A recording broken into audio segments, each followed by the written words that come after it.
Hello chers amis Sagittaires, j'espère que vous allez bien. Je suis ravie de vous retrouver pour vous faire votre horoscope du mois de juillet.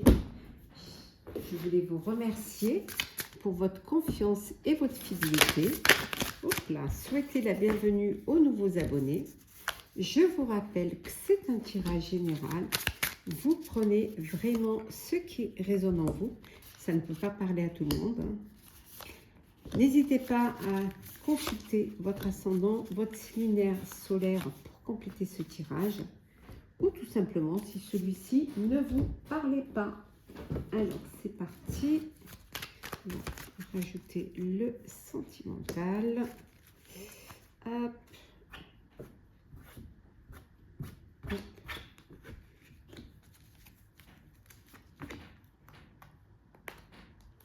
Hop. Et voilà, chers amis, j'espère que vous voyez bien.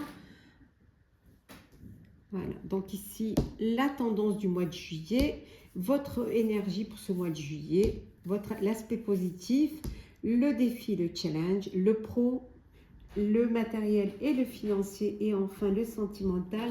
Et pour terminer votre horoscope, le petit message conseil. Et voilà, alors... c'est parti, chers Sagittaires.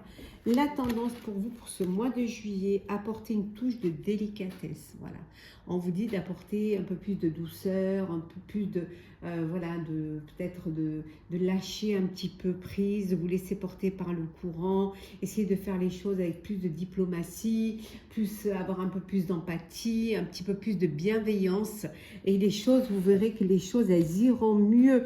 Voilà. De faire, voilà, n'hésitez pas à faire les yeux de biche, hein, amener de la douceur dans votre vie, dans votre mois de juillet, et vous verrez que ça apaisera les choses, ça apportera du bonheur, ça apportera de la tendresse, et ça apaisera aussi les tensions. Votre esprit pour ce mois de juillet, le succès. Voilà.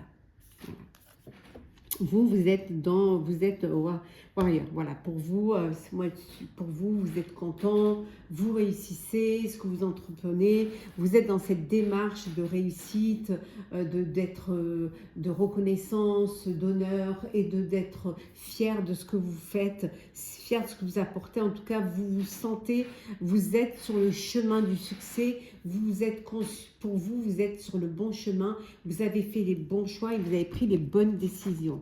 L'aspect positif, hein, c'est l'empathie. Voilà, c'est l'empathie, c'est d'avoir de la douceur, du bien-être, d'avoir aussi de la bienveillance vis-à-vis des autres. Hein. C'est que vous allez être plus à l'écoute, apporter votre aide, avoir plus de... comment dire, vous sentir plus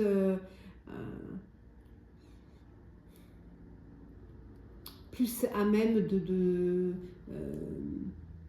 de tendre la main, en fait, hein, pour ceux qui en auront besoin. En tout cas, être dans la compréhension, comprendre les autres, ce qui va vous permettre d'apporter cette touche de délicatesse, hein, dans vos échanges, dans vos démarches et dans vos décisions également. Le défi à relever, c'est le choix, faire le bon choix. Voilà. Faire le bon choix, que ce soit au niveau personnel ou professionnel, c'est pouvoir bien choisir. Voilà. C'est aussi peut-être avoir le choix. Le défi, c'est de pouvoir choisir, mais avoir l'opportunité de le faire. Hein. Ça va être votre défi. C'est de choisir, ou pour certains, de faire une belle rencontre amoureuse. Le professionnel. Alors, nous avons cavalier de bâton ou cavalière de bâton, 5 de denier, et nous avons le diable. Alors, vous allez passer à l'action, vous passez à l'action, vous avez envie de réussir, hein, on a vu le chariot, hein, vous vous lancez, vous avez envie d'aller de l'avant et de réussir. Hein.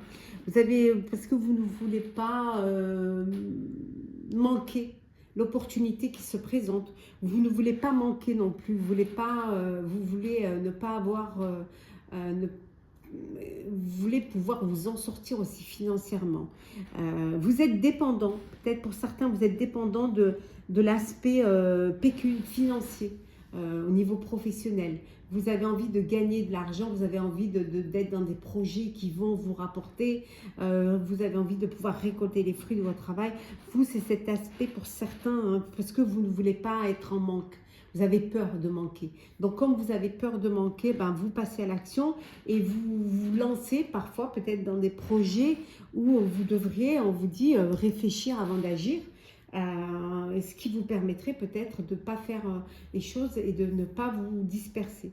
On a vu que le défi, c'était les choix que vous devez faire. Et donc là, vous avez cette dépendance en vous, hein, cette dépendance, et vous dépendez un petit peu de vos gains, hein, de ce que vous, ce que vous pouvez gagner. Hein. Vous, ce qui est important, c'est de réussir à vous en sortir financièrement. Ça a une importance pour vous.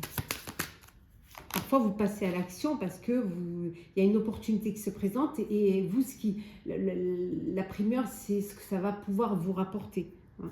On voit que vous avez voilà, il y a un choix à faire là. Il y a une décision à prendre. Pour certains, ça peut être une décision concernant un projet. Vous êtes au carrefour là, de votre vie professionnelle. Oula, excusez-moi, je vais ramasser. Waouh! Eh ben, je veux dire que vous êtes au carrefour de votre vie professionnelle et qu'il va falloir prendre une décision.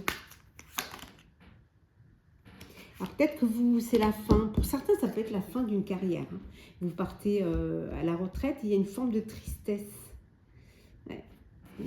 Parce que vous aimiez ce que vous faisiez professionnellement, vous aimiez être dans l'action, dans le social. C'est autre chose, c'est différent. Ouais. Il y en a, hein, vous êtes dans une impasse là parce qu'il va falloir que vous fassiez un choix et peut-être vous devez quitter un travail, vous devez changer de travail, peut-être même être muté et c'est une nécessité, vous pouvez, même pour certains, vous êtes obligé presque, hein, et là ça vous attriste. Mais vous êtes obligé de le faire, sinon ça va être une impasse, vous n'allez pas pouvoir vous en sortir. Certes, ça vous attriste, mais il faut sortir de cette impasse. Et pour cela, il va falloir prendre un choix, faire une décision. D'où c'est ça, le défi à relever. Des fois, vous avez du mal à vous décider. Hein. Mais vous verrez, hein, ça va vous libérer. Hein. Donc, faites-le. Hein. Le matériel et le financier, qu'est-ce que l'on a? Eh bien, voilà.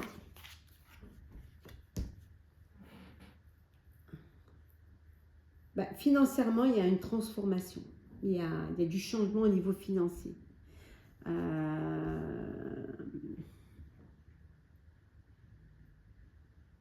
Vous aviez l'habitude peut-être de dépenser ou de gagner,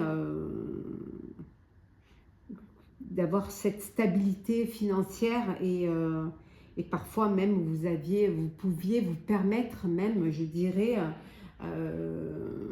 vous aviez que l'embarras du choix pour vous faire plaisir, pour dépenser. Et là, on voit qu'il y a une transformation. Là, il y a quelque chose qui change pour vous au niveau financier. On va voir un petit peu ce qui va changer pour vous là. Ouais. Ouais, là, vous allez devoir faire des sacrifices. Vous allez devoir peut-être être un petit peu plus épargner. Voilà, épargner un petit peu plus. Hein. Ouais. Ouais. Les choses, elles vont évoluer, mais il va falloir d'abord, pour vous protéger financièrement, vous allez devoir... il y a une évolution, mais il va falloir faire des sacrifices pour justement pouvoir sortir d'une impasse. Parce qu'il y a un changement qui va se faire et le temps que les choses se rééquilibrent, il va falloir que vous fassiez des sacrifices et pouvoir protéger vos finances. Hein. Ouais. Ouais, faire attention. Sentimental. Alors, on a fonder une famille, événement rapide, traumatisme de trahison et renouveau. Bon, Bon, il y en a qui sont dans une relation de couple et vous avez envie de fonder une famille. Hein. Vous allez commencer à... Vous êtes prêt et prête à avoir des enfants et à fonder une famille. Ça peut vouloir dire aussi que vous apprenez une grossesse. Hein. Il y a quelque chose qui arrive rapidement au moment où vous y attendez. Vous étiez dans l'idée de fonder une famille et au final, vous vous apercevez que voilà, il y a un bébé qui va arriver, il y a une grossesse. Hein. Et c'est quelque chose qui finalement vous aviez prévu, enfin, vous aviez pensé et qui arrive plutôt que ce que vous sans que ce soit vraiment prêt, mais de toute façon vous êtes prêt à fonder une famille, donc finalement ça ne peut que vous apporter du bonheur. Pour d'autres, il y a eu un traumatisme de trahison, vous avez été trahi et c'est quelque chose qui vous a traumatisé, mais on voit qu'il y a un renouveau et que renaître de ses cendres, c'est-à-dire que vous êtes en voie de guérison et enfin vous allez pouvoir revivre, vous allez pouvoir enfin reprendre le chemin de la vie, du bonheur et de la confiance et enfin peut-être ouvrir votre cœur. Hein. On va voir un petit peu.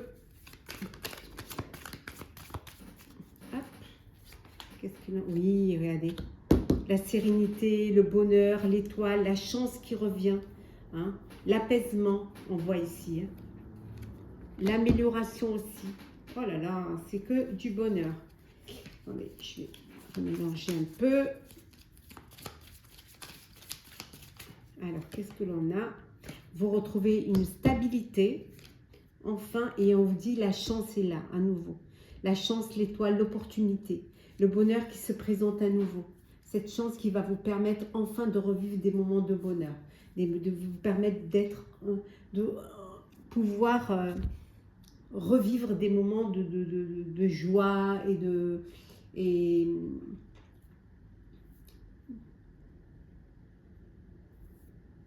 la joie, de l'espoir et une belle rencontre qui va vous permettre de vous épanouir sentimentalement. Le petit message conseil, le non-amour. Alors, ouvrir votre cœur, vous donner de l'amour, vous permet en retour d'en recevoir à l'infini. Aimez-vous d'abord, le fait de vous aimer attirera l'amour. Voilà, chers Sagittaires, j'espère que votre horoscope du mois de juillet vous aura parlé, vous aura plu. Partagez, commentez, likez, abonnez-vous si le cœur vous en dit. Je vous souhaite un très bon mois de juillet, de très belles vacances si vous les prenez à ce moment-là. Prenez soin de vous, profitez pleinement de votre été, très bel été, on se retrouve très vite.